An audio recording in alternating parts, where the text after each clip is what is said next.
Hello everyone, welcome back to my channel Lotus Fiction. कैसे हैं आप सब? आई होप कि आप सब बिल्कुल ठीक होंगे एंड सेफ होंगे। गाइस, मेरी आप सभी से एक रिक्वेस्ट है, जिन लोगों ने मेरे चैनल को सब्सक्राइब नहीं किया है, आप में से वो सब्सक्राइब कर लें, और जिन्होंने पहले से ही सब्सक्राइब कर लिया है उन्हें थैंक यू सो मच। और आप लोग प्लीज़ अपने प्यारे प्यारे कमेंट्स करते रहिए ताकि मुझे पता चले कि आपको स्टोरी पसंद आ रही है। तो चलिए अब हम अपनी स्टोरी का नेक्स्ट पार्ट स्टार्ट करते हैं। अब तक हमने देखा, सोचता है पहले एक बॉस को संभालना मुश्किल था, अब तो यहाँ पर दो बॉस हो गए।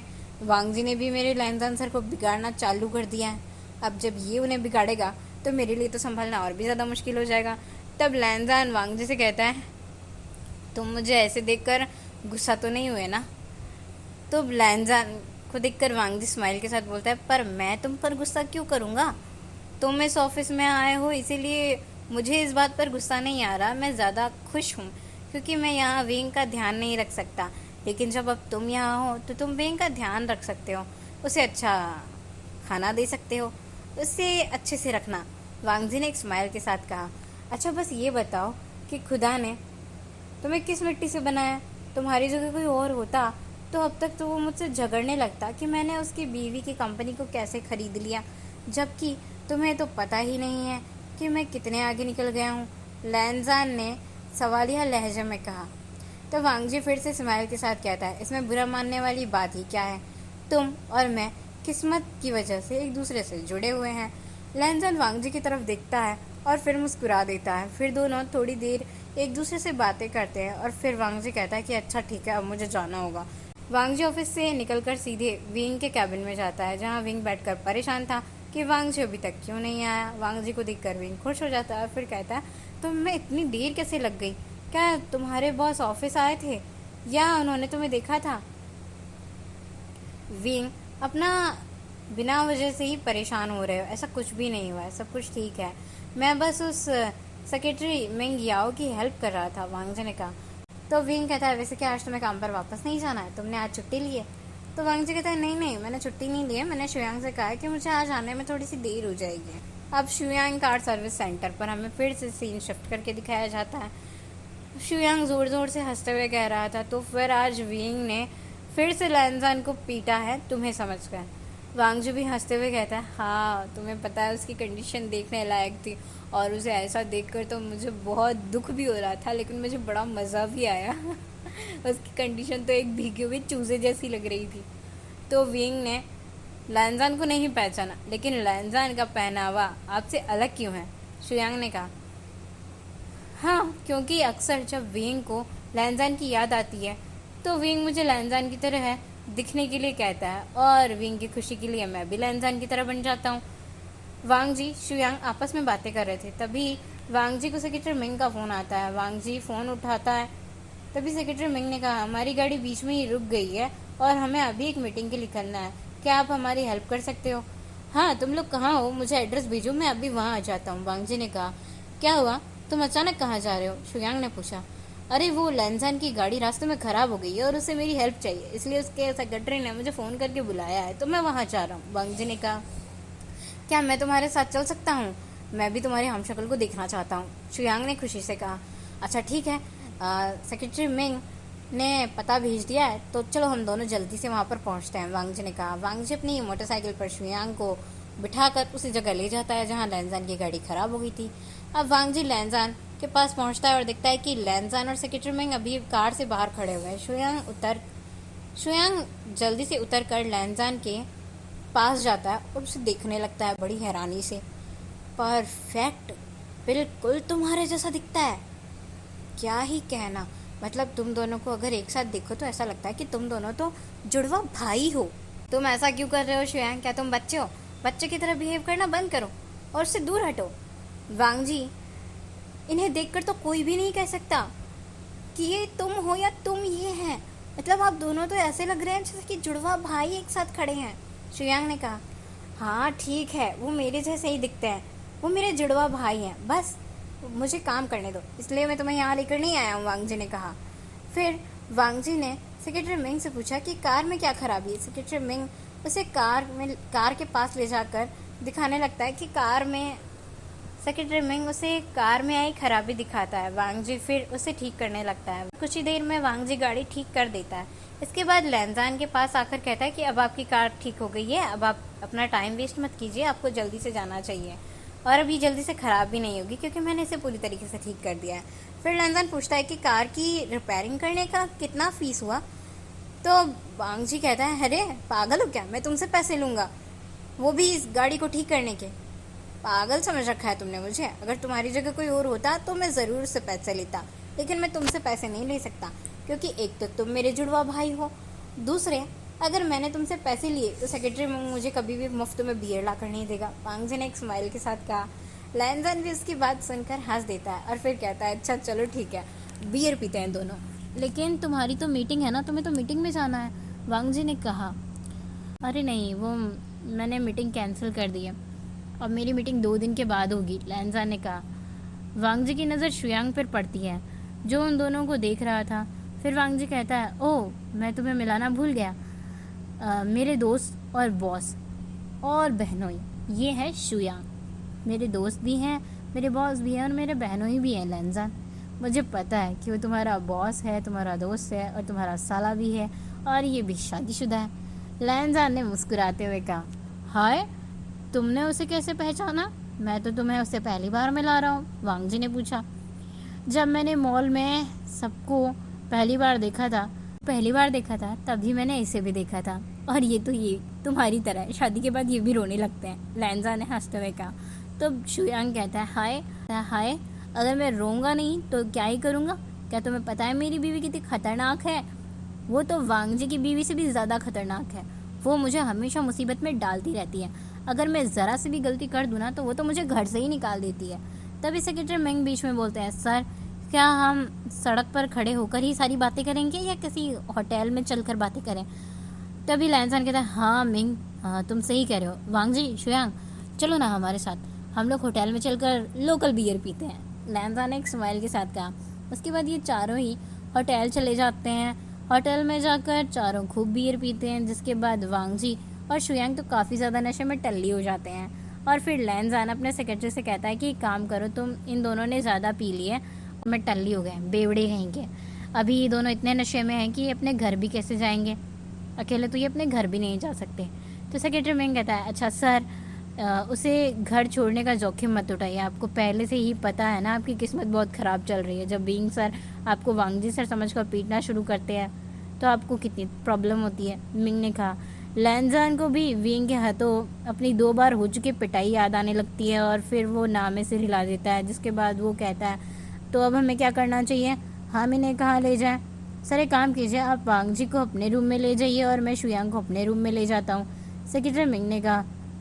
तुम सही कह रहे हो, हम ऐसा कर सकते हैं, लेकिन विंग को वांग जी की टेंशन होगी तो वो सोच रहा होगा कि वांग जी अभी तक घर क्यों नहीं पहुंचा। लैनजान ने कहा, सर आप एक काम कीजिएगा, वांग जी का फ़ोन लेकर आप उनके घर पे मैसेज पहुंचा दीजिएगा कि वो इस वक्त शुयांग के साथ हैं और मैं भी शुयांग के फ़ोन से उनके घर पे उनकी वाइफ को मैसेज कर दूंगा कि आज रात वो दोनों बाहर ही रहने वाले हैं, वो घर नहीं आ सकते, ज़रूरी काम है। लैनजान कहता है, सही कह रहे हो मिंग। इसके बाद दोनों ही वांग जी और शुयांग को घसीटते हुए अपने अपने कमरे में ले जाते हैं, क्योंकि उठा तो वो सकते नहीं थे ना, दोनों बहुत ज़्यादा टल्ली थे और टल्ली इंसानों को उठाना बड़ा मुश्किल काम है। लैनजान बिस्तर पर लेटते हुए वांग जी के पास आता है, लेकिन वांग जी जल्दी से लैनजान का हाथ पकड़ लेता है और कहता है, मुझे माफ़ कर दो विंग, मैं आज थोड़ी सी ज़्यादा पी ली, लेकिन प्लीज़ मुझे माफ़ कर दो और मुझे गुड नाइट किस दे दो ना।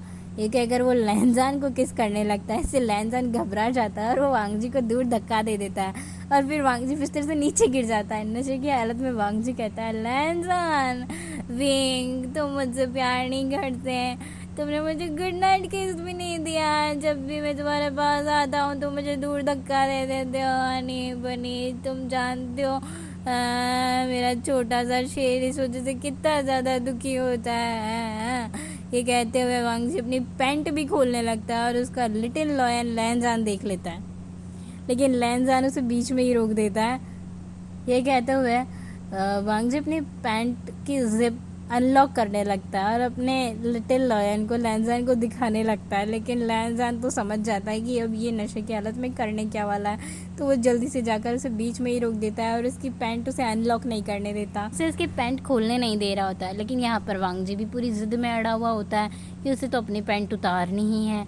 अब इसीलिए लैंजान को मजबूर होकर जल्दी से वांग जी के दोनों हाथ एक रस्सी से बांधने पड़ते हैं। लेकिन वांग जी तो नशे में पता नहीं क्या क्या बड़बड़ा रहा था। हनी, क्या आपको BDMS पसंद है? मुझे ये पसंद है, चलो ना करते हैं। लैंजान वांग जी की बातें सुनकर चौंक जाता है और बोलता है, इसने मेरे सीधे साधे विंग को क्या क्या बिगाड़ कर रखा हुआ है। जब वो मेरे साथ था वो कितना मासूम और इनोसेंट था, पर इसके पास आने के बाद तो वो बहुत ही ज़्यादा खतरनाक हो गया है। लैंजान ये सब कह रहा था, लेकिन वांग जी तो बड़बड़ा रहा था।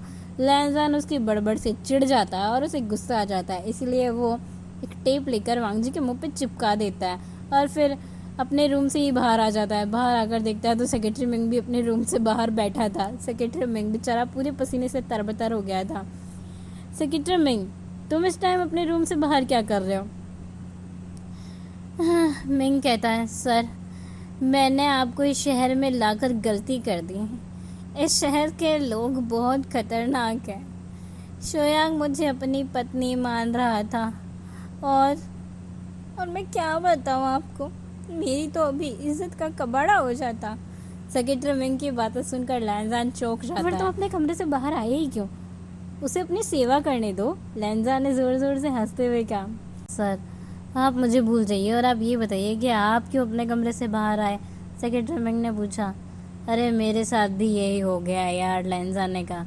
सर मैं अपने कमरे में नहीं जा सकता, इसलिए मैं अपने कमरे के बाहर खड़ा हूँ, सेक्रेटरी मिंग ने कहा। वहीं तुम होटल में जाओ और पता करो कि होटल में कोई और रूम अवेलेबल है या नहीं, ताकि हम दोनों वहाँ सो सकें। नहीं तो तुम और मैं आज पूरी रात अपने कमरों के बाहर इसी तरीके से बैठने वाले हैं। मैं भी अपने कमरे में वापस जाकर रेस्ट नहीं कर सकता, लैंजान ने कहा। सेक्रेटरी मिंग कहता है, अच्छा ठीक है सर, मैं अभी जाकर पता करता हूँ। और कुछ देर के बाद सेक्रेटरी मिंग वापस आता है और बोलता है, सर होटल में कोई भी कमरा खाली नहीं है, अब तो हम दोनों क्या ही करें, रात रुकेंगे कहाँ? लैंजान ने कहा। सर मैं अपने कमरे में नहीं सोऊंगा, मैं होटल के कोच में ही सो जाऊंगा, सेक्रेटरी मिंग ने कहा। मैं भी अपने कमरे में वापस नहीं जाता, लैंजान ने कहा। ये कहकर दोनों ही होटल के मेन हॉल में जाकर सो जाते हैं, लेकिन दोनों को ही हॉल में नींद नहीं आ रही थी, इसलिए दोनों ही उन्हें। सेक्रेटरी मिंग ने लैंजान से कहा, सर उठिए, सुबह हो गई है। पता नहीं जागते जागते दोनों कब सो गए थे और अब मिंग की आँख खुल रही थी। तो मिंग अपने बॉस को उठाते हुए कहता है, सर प्लीज़ उठ जाइए, सुबह हो गई है, अपने अपने रूम्स में चलकर देखते हैं कि हमारे 2 रात के गेस्ट अभी कर क्या रहे हैं। वांग जी भी उठता है और बोलता है, अच्छा ठीक है, चलो चल कर देखते हैं। मिंग कहता है, ठीक है, मैं अपने रूम में जाकर देखता हूँ कि शुयांग क्या कर रहा है। और लैंजान भी उठते हुए हाँ में सिर हिलाता है और बोलता है, ठीक है, मैं भी अपने कमरे में जाकर देख लेता हूँ कि वांग जी अभी भी बिस्तर पर लेटा हुआ है या नहीं। तो लैंजान अपने रूम में आ जाता है। लैंजान अपने रूम में आकर देखता है तो वांग जी तो अभी भी बिस्तर पर लेटा हुआ है और उसके मुँह पर वही टेप लगी हुई है, वैसे ही उसके दोनों हाथ बंधे हुए हैं जैसे कि रात ने उसको बांध दिए थे। लैंजान मन में यही सोचता है कि मैं वांग जी को यहाँ बांध कर भाग गया था। लैंजान जल्दी से वांग जी के पास जाता है और उसके मुंह पर से टेप हटा देता है। इतने में ही लैंजान को देखकर वांग जी उठ जाता है और फिर कहता है, यू स्टूपिड, तुमने मुझे ऐसे ही क्यों बांध दिया? तुम्हें पता है मुझे कितनी ज़ोर से वॉशरूम आ रहा है, मुझे वॉशरूम जाना है, जल्दी मुझे खोलो, मुझे कितना ज़्यादा दर्द हो रहा है। लैंजान वांग जी की बकवास सुनते हुए ही उसके दोनों हाथ भी खोल देता है। अब जब वांग जी के हाथ खुल गए थे तो वो तो बस लैंजान को इतना ही बोलता है कि हाय मुझे कितना ज़्यादा दर्द हो रहा है, मुझे बहुत ज़ोर से वॉशरूम आया है। और इतना बोलकर वांग जी वॉशरूम की तरफ भाग जाता है। वॉशरूम से बाहर आने के बाद वांग जी लैंजान से पूछता है, हे ये बताओ कि तुमने मुझे इस तरीके से क्यों बांधा हुआ था? तो वांग जी कहता है, हाँ क्योंकि तुम रात को मुझे अपना वो लिटिल लॉयन दिखा रहे थे, इसे देखने में मुझे कोई इंटरेस्ट नहीं है, समझे तुम?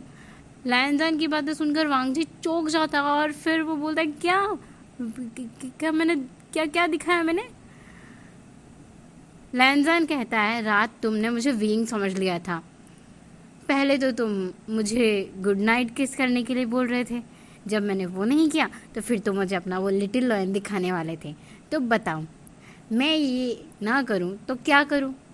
तुम कितनी बकवास कर रहे थे, तुम्हें पता भी नहीं है। इतनी ज़्यादा बकवास कर रहे थे कि मैं इरिटेट हो गया था और मैंने गुस्से में आके तुम्हारे मुंह पे टेप भी चिपका दी और तुम्हारे दोनों हाथ भी बांध दिए। मैंने तुम्हारे साथ ऐसा वैसा कुछ भी नहीं किया है ना? वांगजी ने टेंशन में आकर पूछा। लैनजान स्मिरिक करते हुए कहता है, तुम्हें लगता है कि तुम मेरे साथ ऐसा कुछ कर सकते हो और मैं तुम्हें करने भी दूंगा, इसलिए तो मैंने तुम्हारे हाथ और मुंह बांध दिए थे और मैं बाहर चला गया। तुम्हें पता है मैं तुम्हारी वजह से पूरी रात नहीं सो पाया हूँ, मेरी भी कमर में बहुत दर्द हो रहा है, लैनजान ने कहा। वांगजी उदास होकर अपना सर नीचे झुका लेता और कहता है, मुझे माफ़ कर दो, मुझे नहीं पता था कि मैं तुम्हारे साथ ऐसा कर सकता हूँ। लैनजान कहता है, अरे कोई बात नहीं है, मुझे तुम्हारी हरकतों से कोई प्रॉब्लम नहीं थी, लेकिन मुझे सच में पता नहीं था कि तुम शराब के नशे में ऐसी हरकतें भी कर सकते हो, लैनजान ने कहा। थैंक यू, मुझे लगता है कि अब मुझे वापस घर जाना चाहिए। खैर घर जाकर मुझे विंग से मार भी तो खानी पड़ेगी क्योंकि पूरी रात तो मैं बाहर था। एलजे, क्या तुम मुझ पर एक एहसान कर सकते हो? क्या तुम मेरी जगह मेरे घर जा सकते हो प्लीज़? वांगजी ने कहा। सुबह सुबह मैं मार नहीं खाना चाहता, और खैर तुम मुझे एक बात बताओ, विंग जब मेरे पास था तो वो इतना सीधा साधा था और इतना मासूम था, तुमने उसके साथ क्या किया है वांगजी? लैनजान ने पूछा। मैंने विंग को नहीं बिगाड़ा है, मेरे घर में 4 बुड्ढे हैं ना, उन सब लोगों ने मिलकर विंग को बिगाड़ा है। मैं अपने ही घर में डरा डरा रहता हूँ, तुम्हें पता है वो लोग भी मुझे बार बार घर से बाहर निकालने की धमकियाँ देते रहते हैं, वांगजी ने मुंह बनाते हुए कहा। वांगजी की बातें सुनकर अब लैनजान फिर से हंसने लगता है और कहता है, अच्छा ठीक है, अब तैयार हो जाओ और शुयांग के साथ घर जाओ। शुयांग ने भी कल रात सेक्रेटरी मिंग को बहुत ज़्यादा परेशान किया है, तब तक सेक्रेटरी मिंग भी शुयांग की वजह से पूरी रात नहीं सो पाया है, लैनजान ने कहा। लैनजान की बातें सुनकर वांगजी हंसता है और फिर तैयार होने चला जाता है। फिर दोनों ही होटल के रूम्स से बाहर आते हैं और पाते हैं कि सेक्रेटरी मिंग और शुयांग बाहर खड़े हुए हैं। फिर सेक्रेटरी मिंग और लैनजान वो दोनों बाय करते हैं और वहाँ से चले जाते हैं। सर चलो आज वांगजी के घर चलते हैं, मैं विंग सर के द्वारा वांगजी को पिटता हुआ देखना चाहता हूँ। नहीं, मुझे कोई शौक नहीं है वांगजी को पिटता हुआ देखने का, मैं अभी सोना चाहता हूँ, मैं कल पूरी रात नहीं सोया हूँ। अगर तुम वांगजी को पिटते हुए देखना चाहते हो तो जाओ, जाकर ज़रूर से देखो, लेकिन मुझे सोने दो, मैं नहीं चाह रहा, लैनजान ने कहा। लेकिन कुछ देर बाद ही वो सोचने लगा और वो सेक्रेटरी मिंग के पास जाकर बोला, हे मिंग, असल में तुम सही कह रहे हो, चलो ना चलते हैं और देखते हैं कि आज होता है। और कहता है कि जब से लैनजान सर आपकी ज़िंदगी में वांगजी सर आए हैं तब से आप कितना बदल गए हैं ना। इन 5 सालों में मैंने सर को सिर्फ परेशान और उदास रहते हुए ही देखा है, लेकिन जब से वांगजी उनकी ज़िंदगी में आए तब से वो मुस्कुराने लगे हैं, खुश रहने लगे हैं, हंसने लगे हैं, खुलकर बातें करने लगे हैं। हाँ, मुझे सर की इतनी टेंशन नहीं रहती जितनी पहले रहती थी। सर को यहाँ लाकर मैंने कोई गलती नहीं की, तो क्या हुआ अगर आज विंग सर उनकी ज़िंदगी में नहीं है, लेकिन सर आज भी बहुत खुश हैं। लैनजान जाने ही वाला होता है कि उसकी नज़र सेक्रेटरी मिंग पर पड़ती है, जो अभी एक जगह खड़े होकर पता नहीं कौन सी दुनिया के ख्याल में खोया हुआ था। तो वांगजी, खड़े खड़े क्या सोच रहे हो, जल्दी आओ ना वरना हमें देर हो जाएगी और हम वांगजी को पिटता हुआ नहीं देख पाएंगे। तो सेक्रेटरी मिंग भी भागना शुरू करता है हंसते हुए और कहता है, सर मैं आ रहा हूँ। लैनजान की बात पर वो हंसता है और हाँ कहते हुए उसके पीछे पीछे भागना शुरू कर देता है। फिर दोनों वांगजी के घर के लिए निकल पड़ते हैं। वांगजी अभी घर नहीं आया था क्योंकि उन्हें शुयांग को पहले उसके घर छोड़ना था। लैनजान और सेक्रेटरी मिंग वांगजी के घर के बाहर थोड़ी दूर पर अपनी कार रोककर वहीं पर खड़े हुए थे। वहाँ से उन्हें घर के बाहर विंग खड़ा दिखाई दे रहा था जो बहुत गुस्से में लग रहा था। सेक्रेटरी था तो लैनजान कहता है, मिंग, वांगजी आज ठीक फील नहीं कर रहा है, विंग बहुत गुस्से में लग रहा है और वो वांगजी को बहुत बुरी तरीके पीटने वाला है। लैनजान मुस्कुरा रहा था और सेक्रेटरी मिंग भी हंस रहा था। ये कहकर सेक्रेटरी मिंग कहता है, हाँ सर बिल्कुल, मुझे तो देखना है कि आज वांगजी की पिटाई कैसे होती है। सेक्रेटरी मिंग कहता है, सर अब ज़्यादा मुस्कुरा नहीं रहे, क्या आपको वांगजी के लिए बुरा नहीं लग रहा? लैनजान ने एक स्माइल के साथ कहा, हाँ मुझे इसके लिए बुरा तो लग रहा है, लेकिन क्या करूं, 2 बार पिटने के बाद मुझे समझ में आ गया है कि वांगजी क्यों पिट जाता है। दोनों बार वांगजी को मुझे पिटता देखकर मज़ा आया, तो अब मैं भी वांगजी को पिटता देखकर मज़ा लूँगा। लैनजान ने मुस्कुराते हुए कहा, सर आप बहुत ज़्यादा बदल गए, सेक्रेटरी मिंग ने कहा। इसी बीच वांगजी उनके घर के सामने आ जाता है। उसे देखकर लैनजान और सेक्रेटरी मिंग छुप जाते हैं। वांग जी की नज़र विंग पर पड़ती है जो बहुत गुस्से में। सो गाइस आज के लिए बस इतना ही, हम लोग मिलेंगे नेक्स्ट पार्ट में। तब तक के लिए आप सब अपना ख्याल रखें।